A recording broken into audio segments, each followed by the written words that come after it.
Dipersembahkan oleh, didukung oleh. Assalamualaikum warahmatullahi wabarakatuh. Alhamdulillah, kembali kita berjumpa lagi para pemirsa TV One. Hari ini kita akan membahas tanggung jawab sosial seorang pelaku ekonomi muslim di tanah airnya. Tegas disampaikan kepada kita semuanya, ya, kalangan agnia dari muslim sendiri itu ada kewajiban yang sangat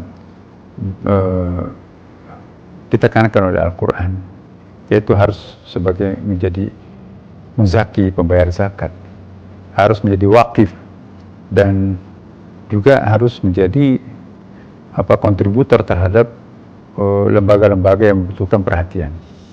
Nah, kalau kita semuanya sadar sebagai seorang pengusaha muslim, maka seharusnya kita punya tanggung jawab untuk membereskan lembaga-lembaga muslim yang berpotensi untuk maju, tapi selama ini kita tidak perhatikan. Jadi bantuan itu tidak mesti dalam bentuk uang. Mengajak anak-anak mereka itu untuk belajar di perusahaan kita, mengajari keterampilan terhadap mereka, itu luar biasa. Coba kita lihat bagaimana kebijakan Rasulullah di Madinah. Tawanan perang yang punya banyak keterampilan itu dibebaskan dari tawanan perangnya itu dengan cara mengajar. Termasuk di situ saya ingat betul hadis Nabi itu, permaisuri yang ikut dalam perang Badar itu dibebaskan, tapi syaratnya harus mengajarkan 20 anak-anak gadis Madinah dari buta keterampilan. Ajari anak-anak gadis Madinah itu untuk kursus kecantikan atau salon, bagaimana menghias pengantin, ya. Dan itu kan rias permaisuri itu memang profesinya seperti itu. Bebaskan mereka dengan cara kumpulkan satu kelas 20 orang. Jadi pemudi-pemudi Madinah itu diajari keterampilan salon kecantikan. Yang kedua, siapa yang ahli bidang senjata canggih, bebaskan, ajari satu kelas 20 orang pemuda-pemuda Madinah untuk keterampilannya membuat senjata. Siapa yang berminat untuk tukang kayu, tukang besi, ajari masing-masing satu kelas 20 orang. Siapa yang berminat untuk, siapa yang ahli dalam bahasa asing, ajari bahasa asing masyarakat Madinah pada waktu itu. Luar biasa. Dalam tempo yang sangat singkat Rasulullah itu panen dengan kerajinan, panen dengan keterampilan, buah keterampilan warganya. Tawanan perang juga bersyukur tidak jadi dieksekusi mati, ya kan? Karena dibebaskan dengan cara memberikan pengajaran. Inilah caranya Rasulullah mengeluarkan kemiskinan Madinah yang dibanjiri dengan pengungsi pada waktu itu. Bayangkan kota sempit Madinah itu dibanjiri pengungsi muslim dari berbagai daerah. Bagaimana caranya Rasulullah menghidupi masyarakat Madinah? Ya, dengan cara memberikan keterampilan.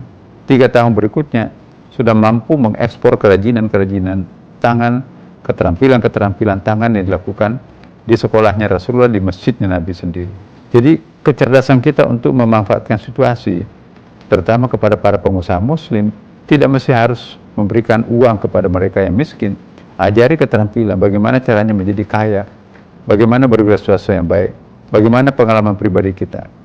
Syukur-syukur kalau kita berikan fasilitas di situ untuk latihan. Para pengusaha-pengusaha muslim harusnya juga memberikan pemahaman, pengetahuan bisnis terhadap anak-anak kita yang membutuhkan keterampilan seperti itu.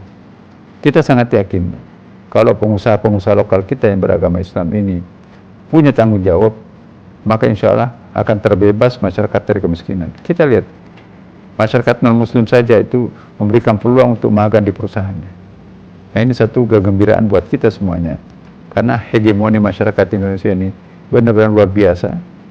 Dia tanpa memperhatikan agamanya apa, tapi kontribusinya terhadap warga negara Indonesia luar biasa, dan tanpa juga memperhatikan agama apa. Nah, kalau ini semuanya kita jalankan secara saksama, berjalan terus-menerus, maka keadilan sosial terwujud, keterampilan masyarakat yang bisa menghasilkan nilai tambah masyarakat itu sendiri akan terjadi. Dan ini yang kita harapkan. Mudah-mudahan Ramadan ini membuka peluang ke arah situ. Wassalamualaikum warahmatullahi wabarakatuh.